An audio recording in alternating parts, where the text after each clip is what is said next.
So regarding discovery of proton, electron was discovered by J.J. Thomson. Electron was discovered by J.J. Thomson. Named by Stoney. Charge of electron was given by Millikan. Right? So discovery of proton by Goldstein. So he repeated William Crookes experiment. William Crookes experiment in discharge tube, high voltage is applied, right? He repeated similar experiment. So this is discharge tube.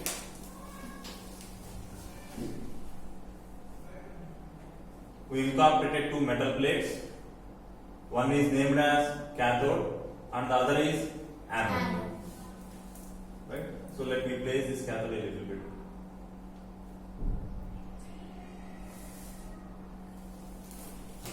So this is connected to negative terminal and this is positive terminal.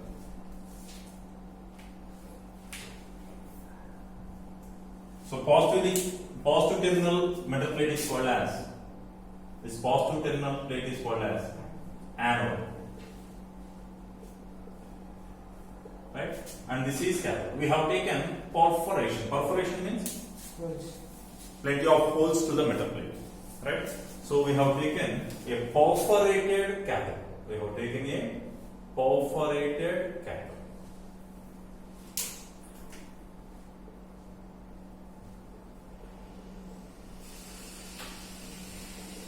Perforated cathode. What is the charge of cathode? Negative. Right? So here also we have to apply high voltage. A voltage of approximately 10,000 to 20,000 volts. Approximately 10,000 to 20,000 volts high voltage is on. Right? Now, in William Crookes experiment, this total discharge tube is coated with phosphorescent material like zinc sulfide or aluminum silicate. Now here what we are doing, we are placing the phosphorescent material on the back side of cathode. So this is that phosphorescent material. Right? Phosphorescent material coated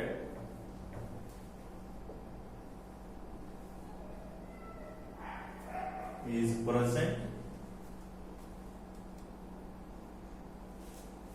behind the cathode. Behind cathode on discharge. Right? Now, when we apply high voltage, cathode rays generate from the surface of cathode and move towards anode. So cathode rays ela vellali, cathode వైపు నుంచి anode వైపు వెళ్ళాలి. These are cathode rays. Right? Now, is there any phosphorescent material or fluorescent material between this path? No. So that means you should not get any scintillation. అప్పుడు నాకేమి ఆ greenish colour blue కనిపించకూడదు. ఎందుకని phosphorescent material తీసుకోలేదు. There is no phosphorescent or fluorescent material in the path of cathode rays. As there are no such materials, I should not observe any scintillations. ఏమి scintillations కానీ glow కానీ కనిపించకూడదు. So when we have taken vacuum air, that means all the air is removed or very low pressure is applied. No scintillations are applied. బాగా తక్కువ pressure 0.000 mm of liquid అంత తక్కువ pressure apply చేసినప్పుడు నాకు ఏం కనిపించదు. Right? But when we place some gas inside this discharge tube, when some gas is placed inside this discharge tube,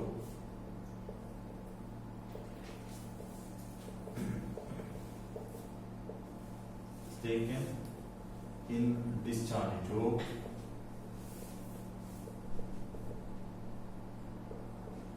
scintillations are observed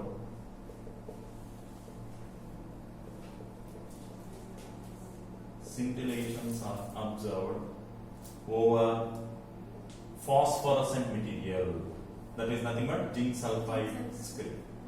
So when you fill some gas, ఇందులో ఒక gas ఏదైనా తీసుకుంటే మాత్రం scintillation glow వచ్చింది అంటే which is responsible for the scintillations.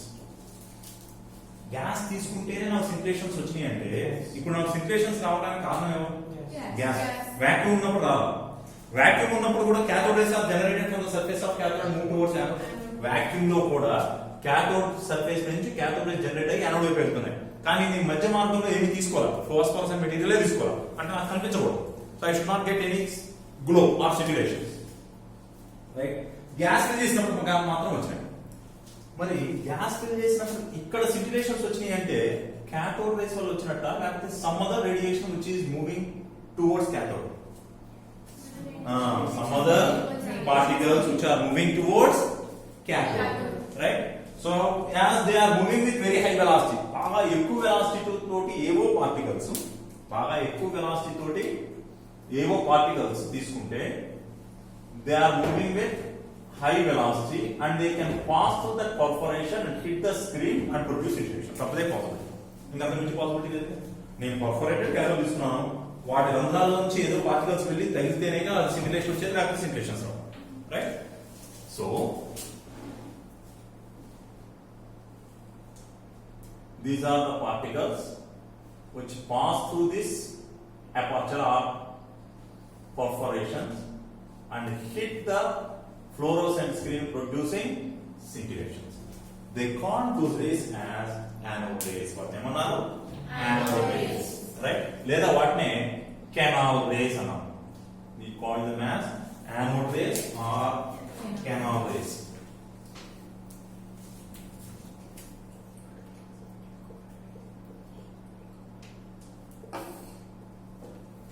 Right? Now, can I say anode rays are generated from the surface of anode అని చెప్పొచ్చునా నేను? చెప్పకూడదు. ఎందుకంటే when I have not taken that gas, దానిలో గ్యాస్ తీసుకున్నప్పుడు యానోడ్ అయితే ఉంది కదా, మరి యానోడ్ నుంచి కనుక యానోడ్ రేస్ వచ్చే పని అయితే ఈవెన్ ఇన్ వాక్యూమ్ రావాలి. అర్థమవుతుందా?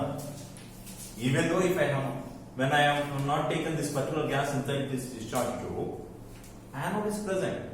If anode rays are generated from the surface of anode, even in vacuum those rays should be generated. They must be generated, right? కానీ నేను vacuum తీసుకున్నప్పుడేమో నాకు సింటిలేషన్ రాలేదు, గ్యాస్ ఫిల్ చేసినప్పుడు సింటిలేషన్ వచ్చింది అంటే anode rays are not generated from the surface of anode అని చెప్పొచ్చు కదా. So anode rays or canal rays are not generated from the surface of anode. Then what is responsible for creating anode rays? Gas. Because when I have taken that gas, you are getting scintillation. That means gas is responsible for the anode rays or canal rays. So what are canal rays? Canal rays are nothing but ionized gas molecules. నేనేదో gas తీసుకున్నాను కదా, ఆ gas కనుక ions గా మారిపోతే, if that gas is ionized as positively charged ion, gas కనుక positively charged ion గా మారింది అనుకోండి, what is the charge of anode? Positive. Then what this anode do? Repel it. And whatever this will attract it. therefore that positively charged particle will be accelerated. చాలా high velocity తో వెళ్తున్నప్పుడు ఆ perforation నుంచి travel అయ్యి pass అయిపోయి దానికి తగిలి scintillation వస్తుంది. అంతేనా? ఏమన్నా ఉంటుందో? So canal rays are nothing but ionized gas. When you have taken a hydrogen gas in it, then they observe scintillations to maximum extent.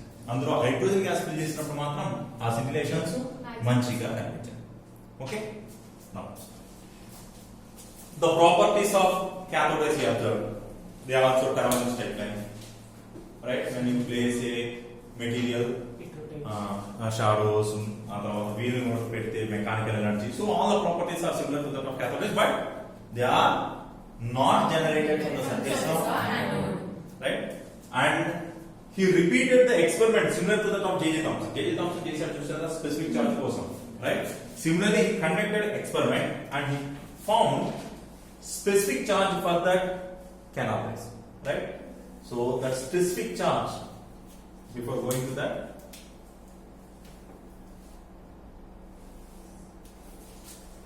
hydrogen gas produces maximum simulations.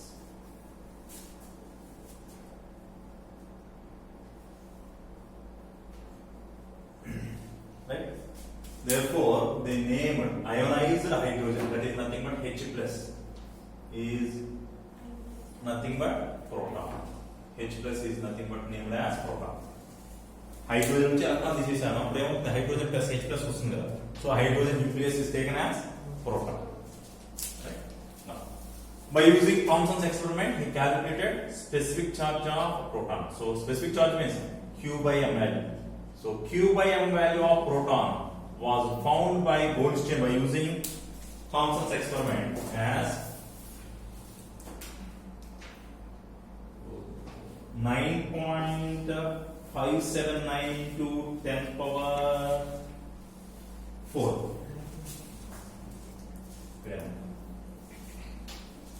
9.579 into 10 power 4 coulomb per gram.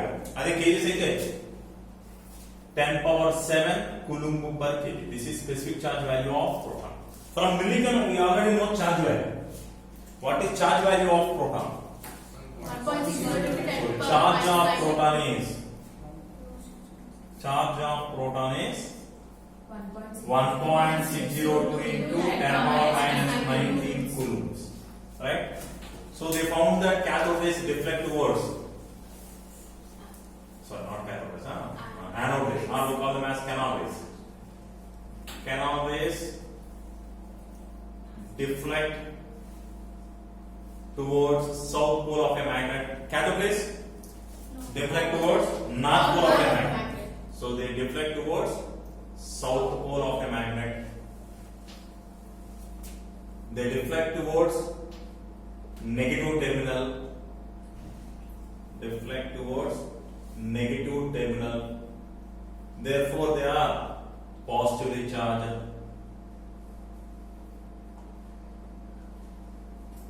So all these properties are exactly opposite to the law of calculus, right? Now, already charge of proton is known. If I substitute the charge value, what will you get? Mass of proton. So by substituting this charge value here, mass of proton was found, and mass of proton is found to be 1.672 into 10 power minus 27 kg. That's how specific charge value, and mass value of proton was determined.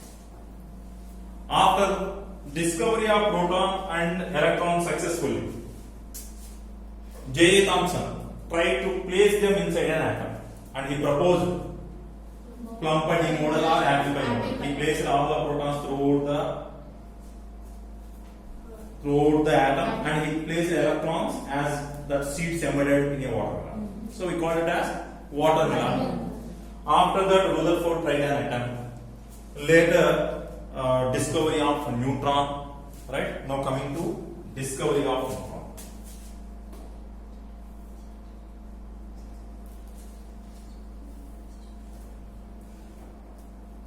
Radioactivity గురించి మనకు మంచిగా తెలిసిన తర్వాత neutron discovery start అయింది. Right? So what they have done is, this is by charting.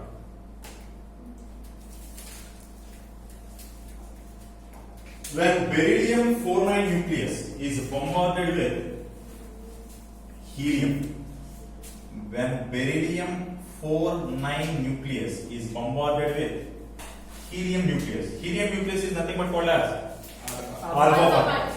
Alpha particle కనుక్కుంది ఎవరు? Rutherford. అందుకనే Rutherford ఏమన్నాం? Father of nuclear chemistry. Rutherford is father of nuclear chemistry.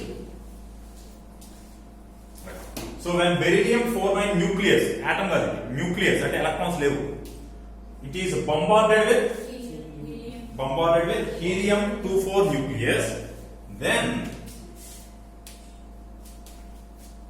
this nucleus is converted into carbon-612 nucleus along with some other particle is generated. Barium-49 nucleus ని alpha particle తోటి కనుక bombardment చేస్తే beryllium కాస్త carbon గా మారిపోయి ఇంకేదో particle బయటకు వచ్చింది. That particle is not matching with in properties with protons or electrons. Protons తోటి మ్యాచ్ అవ్వట్లేదు, ఎలక్ట్రాన్స్ తోటి మ్యాచ్ అవ్వట్లేదు, and it doesn't have any electrical charges. Therefore they named that as neutron. This is neutron, and they calculated mass of neutron as charge is 0, neutrally charged, and mass of neutron is found to be approximately equal to that of proton, and it is 1.675 into 10⁻27 kgs. That's how proton, electron and neutron are discovered. So discovery of fundamental particles is